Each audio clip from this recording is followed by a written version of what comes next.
தேவன் தாமே உங்கள் ஒவ்வொருவரையும் ஆசீர்வதிப்பாராக. ஆமென். என்னாகமம் 22வது அதிகாரம் 5வது வசனம் 6வது வசனம். என்னாகமம் 22:5-6. அவன் பேயோரின் குமாரனாகிய பிலேயமை அழைத்து வரும்படி தன் சந்ததியாருடைய தேசத்தில் நதி அருகேயுள்ள பெத்தூருக்குள் ஸ்தானாதிபதிகளை அனுப்பி, எகிப்திலிருந்து ஒரு ஜனக்கூட்டம் வந்திருக்கிறது. அவர்கள் பூமியின் விசாலத்தை மூடி எனக்கு எதிரே இறங்கியிருக்கிறார்கள். அவர்கள் என்னிலும் பலவான்கள். ஆகிலும் நீர் ஆசீர்வதிக்கிறவன் ஆசீர்வதிக்கப்பட்டவன், நீர் சபிக்கிறவன் சபிக்கப்பட்டவன் என்று அறிவேன். ஆதலால் நீர் வந்து எனக்காக அந்த ஜனத்தை சபிக்க வேண்டும். அப்பொழுது ஒருவேளை நான் அவர்களை முறியடித்து அவர்களை தேசத்திலிருந்து துரத்தி விடலாம் என்று சொல்ல சொன்னான். ஆமென். இங்கே நம்ம பார்க்கிறோம், தேவனுடைய ஜனங்கள், தேவனாகிய கர்த்தர் அவர்களை எகிப்தின் அடிமைத்தனத்திலிருந்து விடுதலையாக்கி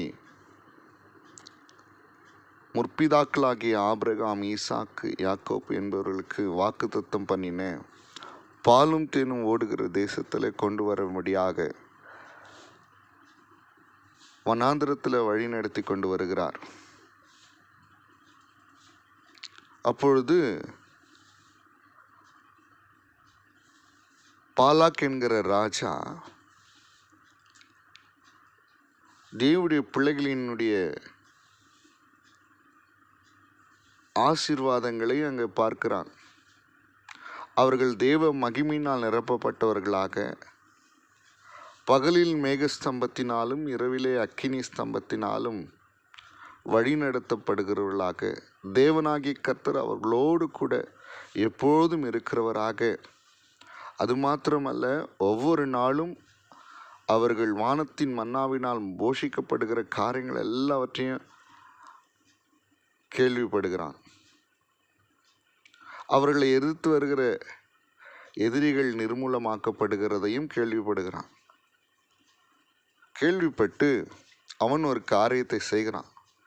பிழையாம் என்கிற தீர்க்கதரிசியினிடத்திலே ஸ்தானாதிபதிகளை அனுப்பி, எகிப்திலிருந்து ஒரு ஜனக்கூட்டம் வந்திருக்கிறது, அவர்கள் பூமியின் விசாலத்தை மூடி எனக்கு எதிரே இறங்கி இருக்கிறார்கள்.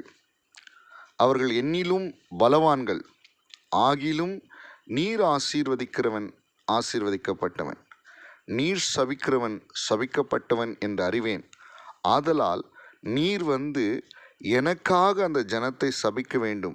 அப்பொழுது ஒருவேளை நான் அவர்களை முறியடித்து அவர்களை இத்தேசத்திலிருந்து துரத்தி விடலாம் என்று சொல்ல சொன்னான்.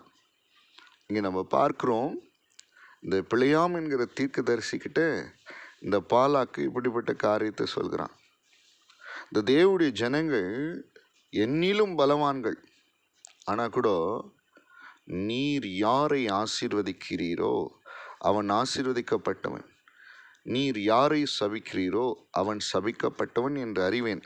அதனால் நீ வந்து அந்த ஜனங்களை சபிக்க வேண்டும் என்று சொல்லி தேவனுடைய ஜனங்களுக்கு எதிராக பாலாக் என்கிற ராஜா தன் ஸ்தானாதிபதிகளை பிழையாமிடத்தில் அனுப்புகிறதை இங்கே நம்ம பார்க்கிறோம்.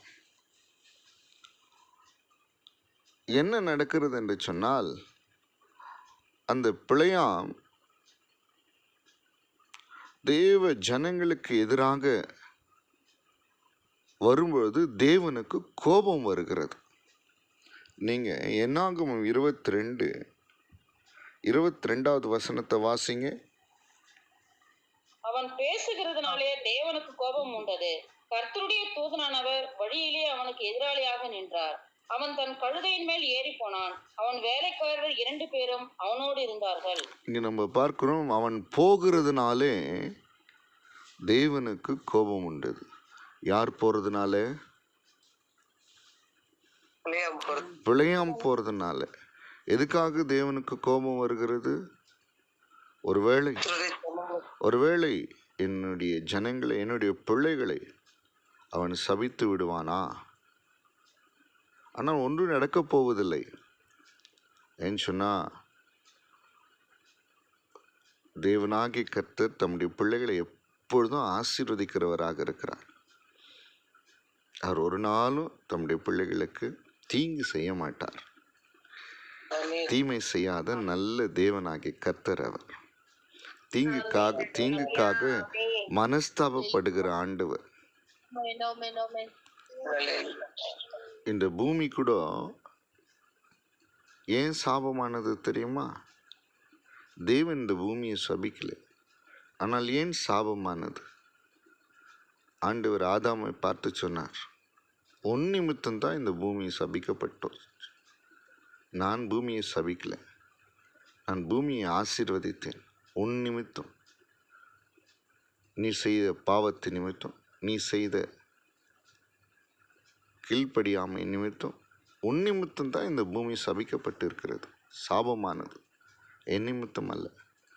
தேவனாகிய கர்த்தர் சபிக்கிறவர் அல்ல, தீமையை கொடுக்கிறவர் அல்ல. சிலுவையிலே நம்முடைய ஆண்டவராகிய இயேசு கிறிஸ்து இந்த உலகத்தில் இருக்கிற ஒவ்வொரு மனிதனுக்காக சாபமானார். சாபமாகி நியாயப்பிரமாணத்தின் சாபத்திலிருந்து நம்மை மீட்டு கொண்டார். பிரைஸ் தி லார்ட், அல்லேலூயா, ஆமென். எப்பொழுதுமே தேவனுடைய பிள்ளைகள், இந்த உலகத்தில் இருக்கிற ஒவ்வொரு மனிதர்களும் சாபமாய் வாழ்வதை தேவன் விரும்புவதில்லை. அதனால்தான் பரலோகத்திலிருந்து இந்த பூமிக்கு சாபத்தை நீக்குவதற்காக அவரே சாபமானார். சிலுவையின் மூலமாய் வருகிற ஒவ்வொரு ஆசீர்வாதங்களையும் இந்த உலகம் முழுவதற்கும் கொடுப்பதற்காகத்தான் அவர் சாபமானார். அல்லேலூயா, ஆமென். எல்லா சாபத்திலிருந்தும் ஒவ்வொரு மனிதர்களையும் மீட்டு கொண்டார். அந்த சிலுவையில் வருகிற எத்தனையோ ஆயிரம் நன்மைகளிலே இந்த நன்மையும் ஒன்று. அதனாலே தேவ பிள்ளைகளுக்கு எதிராய் பிழையாம் என்கிற அந்த தீர்க்கதரிசி வரும்பொழுது தேவனுக்கு கோபம் வருகிறது. அவர் எதிராளியாக நிற்கிறத நம்ம பார்க்கிறோம். முதல் நபராக தம்முடைய ஜனங்களுக்காக, தம்முடைய பிள்ளைகளுக்காக தேவன் எப்படி நிற்கிறார்? எதிராளியாக நிற்கிறார். ஆமா, இது ஒரு பெரிய பாக்கியம், நமக்கு பெரிய ஆசீர்வாதம். நம்முடைய தேவனாகிய கர்த்தர் எப்பொழுதும் முதல் நபராக யார் நம்மை சபிக்க வருகிறார்களோ, அழிக்க வருகிறார்களோ, நம்மை நிர்மூலமாக்க வருகிறார்களோ அவர்களுக்கு எதிராக நிற்கிற முதல் நபராக நம்முடைய கர்த்தர், நம்முடைய ஆண்டவர், நம்முடைய தேவன், நம்முடைய இரட்சகர், நம்முடைய கிருபையின் அதிபதியாகிய இயேசு கிறிஸ்து இருக்கிறார். அல்லேலூயா, ஆமென். பாருங்க, அந்த பிள்ளையாம் ஒரு கழுதையின் மேலே போகிறான். அந்த கழுதையுடைய கண்கள் தேவனாகிய கர்த்தர் உருவின பட்டயத்தோடு இருக்கிறத பார்க்கிறது. அதனால அந்த கழுதையினால முன்னேற முடியல, அது கீழே போய் படுத்துக்குது. உடனே இந்த பிழையாம், இந்த தீர்க்கதரிசி கோவம் வந்து கழுதை அடிக்க ஆரம்பிக்கும் போது அந்த கழுதை என்ன பண்ணுது? பேச ஆரம்பிக்குது. உடனே கர்த்தர் பிழையாமின் கண்களை திறக்கிறாராம். நீங்க அதுலயே 31வது வசனத்தை வாசிங்க. அப்பொழுது கர்த்தர் பிலேயாமின் கண்களை திறந்தார். வழியிலே நின்று உருவின பட்டயத்தை தம்முடைய கையிலே பிடித்திருக்கிற கர்த்தருடைய தூதனை அவன் கண்டு தலைகுனிந்து முகங்குப்புற விழுந்து பணிந்தான். ஆமென். இங்கே பார்க்கிறோம், பிழையாமுடைய கண்களை கர்த்தர் திறக்கும் பொழுது அங்கு உருவின பட்டயத்தோடு கர்த்தர் அவனுக்கு முன்பாக நிற்கிறார். பிரைஸ் தி லார்ட், அல்லேலூயா. எவ்வளவு பெரிய ஆசீர்வாதம் பாருங்க. உருவின பட்டயம் அப்படியே அவருடைய கரத்துல இருக்குது. பயந்து போறான் அவன், பயந்து நடுங்கிடுறான். ஒரே ஒரு வெட்டு. அப்படின்னா என்னன்னா, உருவின பட்டயம்னா ரெடியா இருக்கிற வெட்டுறதுக்கு. சில நேரங்களிலே, சில நேரம் நிறைய நேரங்களில், பல நேரங்களில் தெய்வத்தினுடைய இப்படிப்பட்ட அனுக்கிரகத்தை நம்ம என்ன பண்ண முடியும்? உணர முடியும், அனுபவிக்க முடியும். இன்றைக்கும் தெய்வத்தினுடைய பிள்ளைகளுடைய ஆசீர்வாதம்லாம் மேன்மையானது, மகத்துவமானது. ஆனால் தான் அவரை துதிக்கிறதும் அவரை ஆராதிக்கிறதும் ரொம்ப அவசியமாக இருக்கிறது. இரவின் பயங்கரத்திற்கும், இருளில் நடமாடும் கொள்ளை நோய்க்கும், பகலில் பறக்க அம்புக்கும், மத்தியானத்தில் பாழாக்கும் சங்காரத்திற்கும் கர்த்தர் தம்முடைய பிள்ளைகளை என்ன பண்ணாரு? பாதுகாக்கிறார். எப்படின்னா, சத்துருக்களிடத்துல விடுதலை ஆக்கும்படி உருவின பட்டயத்தோடு நிற்கிறார் அவர். ஆமா தானே? Price the Lord. ஆமென். ஆமென். வேடனுடைய கண்ணிக்கும் பாழாக்கும் கொலை நோய்க்கும், சரிங்களா, என்ன பண்ணாரு? பாதுகாக்கிற ஒரு மேன்மை உள்ள கர்த்தராய் நம்முடைய தேவன், நம்முடைய ஆண்டவர் இயேசு இருக்கிறார். Praise the Lord. அல்லேலூயா. உன்னதமானவருடைய மறைவில் இருந்து சர்வ வல்லவருடைய நிழலில் தங்குகிறவர்களுக்கு இவ்வளோ பெரிய பாக்கியம். இங்கே நம்ம பார்க்க உரிமையின பட்டயத்தோடு தேவனாகிய கர்த்தர், கர்த்தருடைய தூதனானவர் அங்கே நிற்கிறார். பயந்து போயிடுறார். ஆண்டவர் சொல்றார், உன் வழிகள் மாறுபாடா இருக்கிறது. உன் வழிகள் மாறுபாடா இருக்கிறபடினாலே நான் உனக்கு எப்படி தெரியுமா? உனக்கு எதிரியா வந்திருக்கிறேன். முன்னாடி சொல்றாரு எதிராளியா வந்தேன்னு சொன்னாரு. இப்போ சொல்றாரு, உனக்கு நான் எதிரியாய் நான் புறப்பட்டு வந்தேன். என்னாகும் 22:32 இதை நம்ம தெரிந்து கொள்ளலாம் இந்த தேவனுடைய வார்த்தையின்படி. அப்போ இங்கே என்ன நடக்கிறதுனா, சரி நீ போ, ஆனாலும் நான் சொல்கிற வார்த்தையை தான் நீ என்ன பண்ணணும்? சொல்லணும் அப்படின்னு சொல்லி கர்த்தர் அனுப்புகிறார். அப்போது நீங்கள் என்ன நடக்கிறதுன்னு சொல்லி இங்கே வாசிக்கலாம். என்னாகமும் 23வது அதிகாரம் 7வது வசனத்தை வாசிங்க. அப்பொழுது அவன் தன் வாக்கியத்தை எடுத்து வைத்து, மோவாபின் ராஜாவாகிய பாலாக் என்னை கிழக்கு மலைகளில் உள்ள ஆராமிலிருந்து வரவழைத்து, நீ வந்து எனக்காக யாக்கோபை சபிக்க வேண்டும், நீ வந்து இஸ்ரவேலை வெறுத்து விட வேண்டும் என்று சொன்னான். இப்போ அவன் அந்த பாலக் ராஜா என்ன சொல்றான்னு சொல்லி பிள்ளையாம் சொல்கிறத நம்ம பார்க்கிறோம். நீ வந்து எனக்காக யாக்கோபை சபிக்க வேண்டும், நீ வந்து இஸ்ரவேலை வெறுத்து விட வேண்டும் என்று சொன்னான். ஆனால் 8வது வசனம் பாருங்க, தேவன் சபிக்காதவனை நான் சபிப்பது எப்படி? கர்த்தர் வெறுக்காதவனை நான் வெறுப்பது எப்படி? ஆமென். Praise the Lord. அல்லேலூயா. தேவன் சபிக்காதவனை என்னால் என்ன பண்ண முடியாது? சபிக்க முடியாது. கர்த்தர் வெறுக்காதவனை நான் வெறுக்க முடியாது. யாருக்கிட்ட தெரியுமா சொல்கிறான்? அந்த ராஜா கிட்ட சொல்கிறான், நீ என்னை வந்து கூப்பிட்ட, நீ யாக்கோபை சபிக்கணும்னு வந்து கூப்பிட்ட, ஆனால் தேவன் சபிக்காதவனை நான் எப்படி சபிக்க முடியும்? தேவன் அவர்களை ஆசீர்வதிக்கிறது தான் அவருக்கு பிரியம். இஸ்ரவேலை ஆசீர்வதிப்பதே பிரியம். தம்முடைய ஜனங்களை ஆசீர்வதிப்பதே பிரியம். ஆண்டவராகிய இயேசு கிறிஸ்து சிலுவையில் சிந்தின ஒவ்வொரு சொட்டு இரத்தமும் தம்முடைய பிள்ளைகளை ஆசீர்வதிப்பதின் நோக்கமாக இருக்கிறது.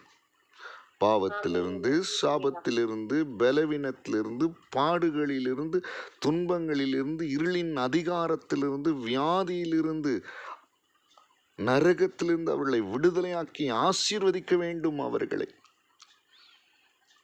இந்த உலகத்திலும் ஆசீர்வாதம், இந்த உலக வாழ்வு முடிந்த பிறகு ஆசீர்வாதம், நித்திய ஜீவனில் கொண்டு போய் சேர்க்க வேண்டும். அதுதான் ஆண்டவராகிய இயேசு கிறிஸ்துவின் நோக்கமாக இந்த உலகத்திலே தன்னை பாவம் போக்கும் பரிகாரமாய், பாவ பரிகாரமாய், உலகத்தாருடைய எல்லா பாவங்களையும் நிவர்த்தி செய்கிற கிருபாதார பலியாய் தம்மை ஒப்பு கொடுத்தார் ஆசீர்வதிப்பதற்காக.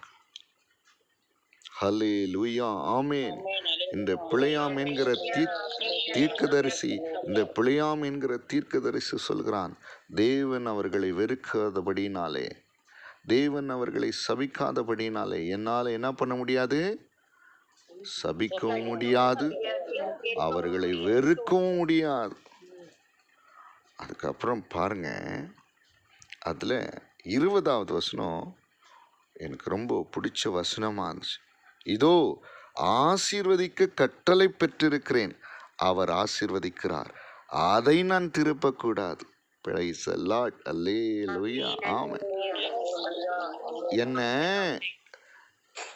என்னை வழியில சந்தித்தார் தேவனானவர், தேவ தூதனானவர். எப்படி தெரியுமா சந்தித்தாரு? உருவின பட்டயத்தோடு என்னை சந்தித்திருக்கிறார். அப்படின்னா என்ன அர்த்தம்? என் பிள்ளைகளுக்கு எதிராக நீ வரவே கூடாது. நான் ஆசீர்வாதத்தை சொல்லத்தான் கட்டளை பெற்றிருக்கிறேன், ஆசீர்வதிக்க கட்டளை பெற்றிருக்கிறேன். அவர் ஆசீர்வதிக்கிறார். அதை என்ன பண்ண முடியாது? திருப்பக்கூடாது. இன்னொரு விஷயம் சொல்கிறேன் உனக்கு பாலாக் ராஜாவே, இன்னொரு விஷயத்த நான் சொல்கிறேன், நல்லா கவனிச்சிக்கோ. அதில் 21வது வசனம் பாருங்க. அவர் யாக்கோபிலே அக்கிரமத்தை காண்கிறதும் இல்லை, இஸ்ரவேலிலே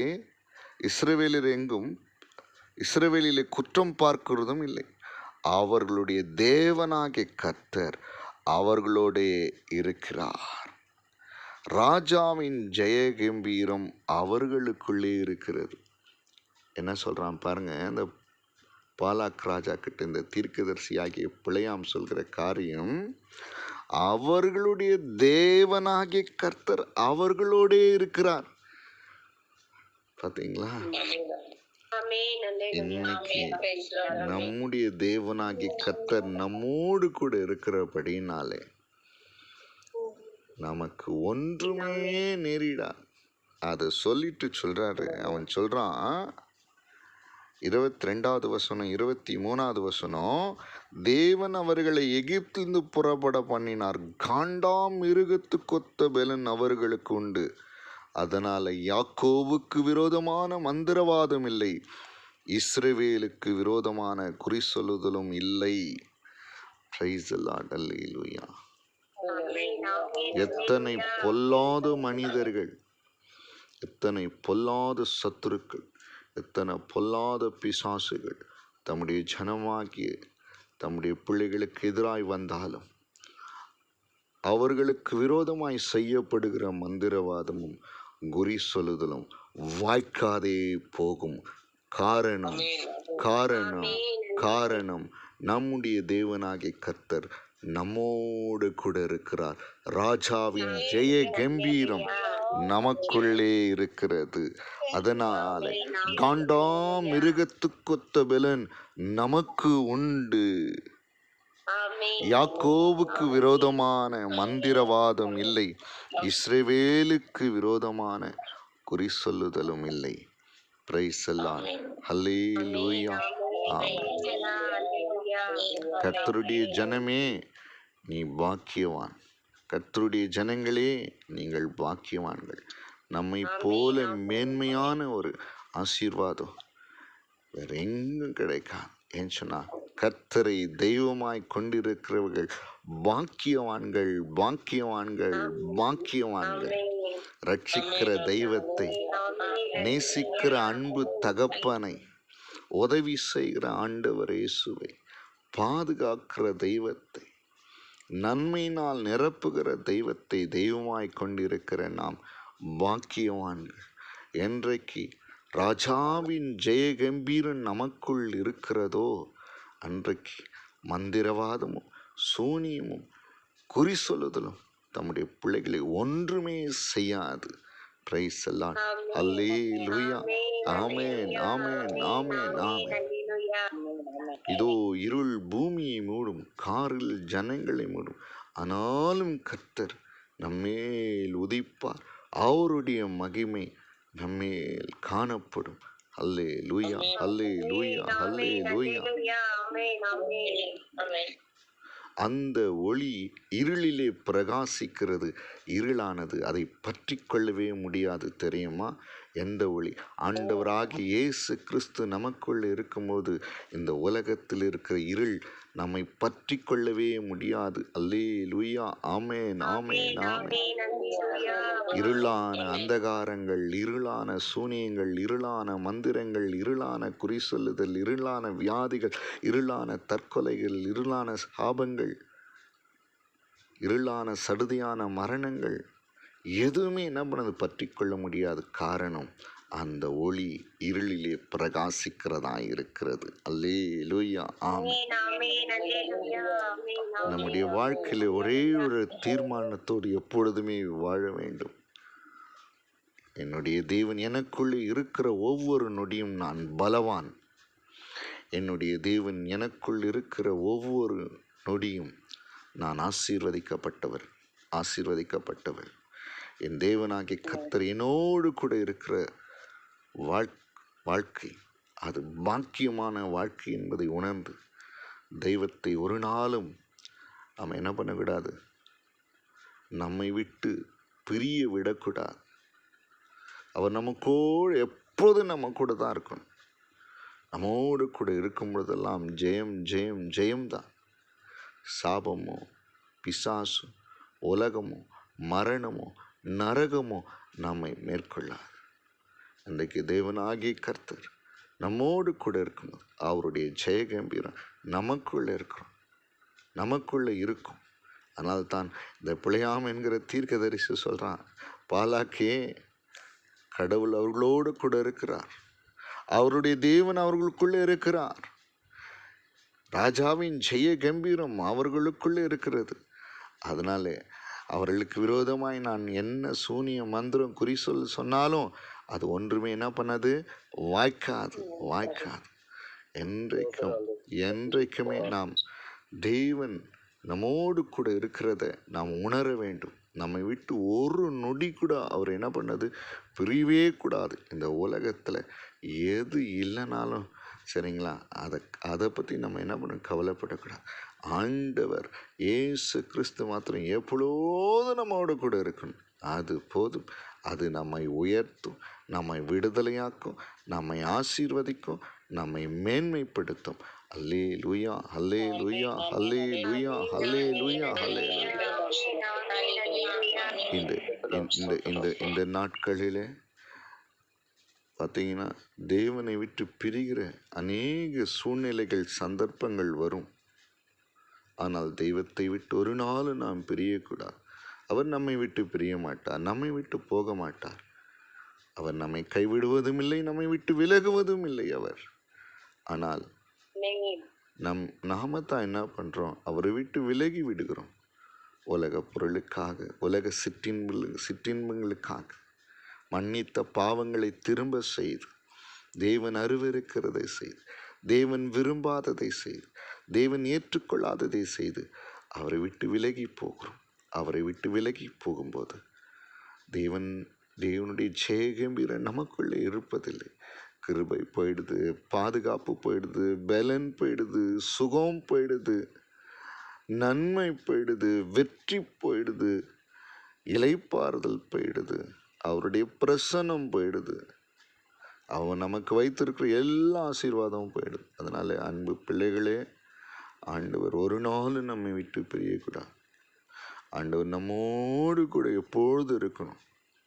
நமக்கு எதிராக யார் வந்தாலும் முதல் நபராக கர்த்தர் எதிரியாக புறப்படுவார், எதிராளியாக நிற்பார். உருவின பட்டயத்தோடு தம்முடைய பிள்ளைகளுக்காக யுத்தம் பண்ணுவார். அல்லேலூயா, ஆமென். அல்லேலூயா, ஆமென், ஆமென், ஆமென், ஆமென், ஆமென், ஆமென்.